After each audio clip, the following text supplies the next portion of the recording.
I'm Valerie De La Rosa with Frank 151, and I'm here with Constance Patton. Hey, what up, though? And Alex Corcoran. And we are here at the Soho Renaissance Factory.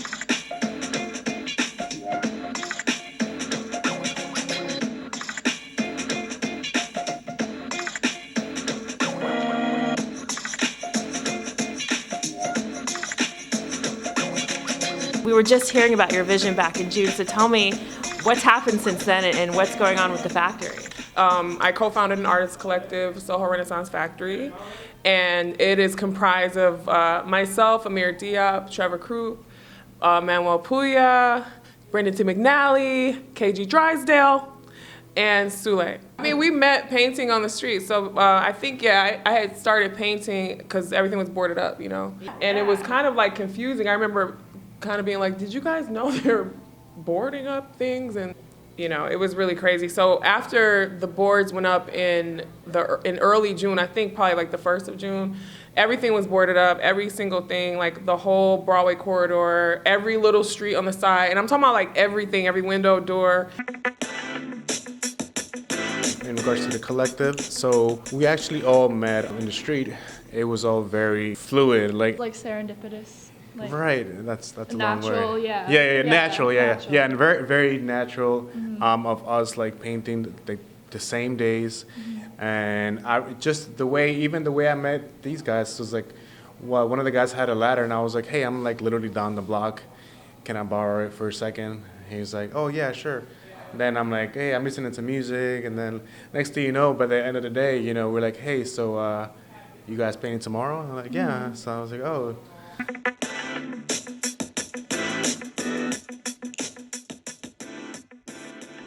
When we all met July 4th, and it was on like Mercer and like Howard, and we all just kind of like looked behind behind us and saw people painting, and then started connecting. What's going on? You need some water? Oh, do you have blue or red or whatever it was? Can I borrow your ladder? Yeah, literally. Like There's that, a lot of ladder borrowing.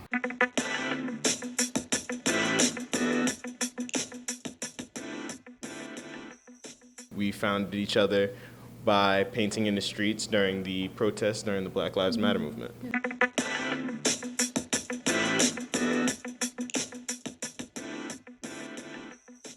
The first day I woke up in the studio, I looked out and saw these people painting panels on Grand Street, and I was like, fuck, I want to paint those. And so, Sick invite. yeah, exactly. So the next day I went down and painted a 30-foot mural of this giant wave. And then the next week I painted like a 100-foot mural of a wave that wrapped around a building, all the plywood boards that were up, and met the crew, and then like sort of met everybody on the streets, and then like 3-4 weeks later we were the only people still out there, or some of the only like 10 or so artists. And we started sharing paint, and then I started inviting everybody back to this loft studio that I'd rented, and that became kind of like our HQ. I think that, you know, what's been fantastic about having the studio space, and again, this pod, we're all centrally located, and we can really just, you know, grind and focus on our, you know, creative processes together as a crew. And you said you were the first. Tell us how it kind of came about. You were the first person wheat pasting. I was actually the first person in the group that was out here painting. I was out here actually when the riots broke out. On May 30th, I was wheat pasting, and once I saw the boards go up, I decided I might as well start painting on these boards. Yeah, for sure. I came out like early June after the George Floyd protests and started painting then. That was actually the first day I met KG. He was boarding up the store, or just boarded up one of his friends' family's store. And that must have been like the next day where they reached out to people. And I came and did my first piece. I came out and started my Goddess project, which I've been doing for about 20 years now, and I started putting on the plywood. The first piece I have, which is on the book cover here, on Kurt Boone's book, and I'm so honored to get my first book cover. This was, Imani was in front of the Victoria's Secret on Broadway and Prince. So it was like a pandemic happened, and then all of a sudden my work's on Broadway. Like, we didn't really want to form anything, or we still don't have a social media. Like, we always talk about it, like starting that Instagram, but we just met, and then we liked painting together, and the businesses started to come to us and invite us, like, come for our opening, and then we'd be like the special guest. I was actually painting on the corner here on Crosby and Grand. We did that whole block, because basically we would just move and be like, okay, we're gonna do this block now, and then just kind of have like a little party. It was private, it was just us and strangers walking by, and we, at that moment when we, there was 100 people on the street, I thought like a coffee place opened or something. I'm like, well, New Yorkers love waiting in line. Yeah.